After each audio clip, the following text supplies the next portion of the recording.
Isuzu MU-X naman tayo mga pare. So ito nga pala yung stock nya.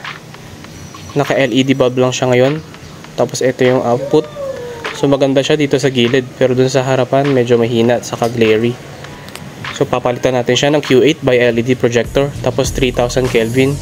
Pero sumasayad to, kaya ikakat natin yan para maging ganito yung fitment. Adjust din pala yung tutok nito, pataas at pababa. So saktong flash lang siya. Tapos ito nga pala, 30 watts lang ito. Tapos meron siyang high beam function. So check lang muna natin kung patag na ba siya. So ayan na nga, unat na unat yung kanyang cutoff. Demo lang natin yung kanyang high beam. So naka-unplug nga pala yung high beam ng headlight dito. So high beam lang ito ng fog lights ngayon. So okay na to, tanggalin natin yung mga film natin na nilagay kanina.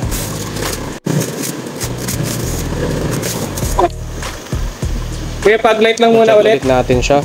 Kasama naman yung high beam ng headlights. Tapos headlight ulit. So kung napapansin nyo, walang vibration Tapos sa ating fog lights.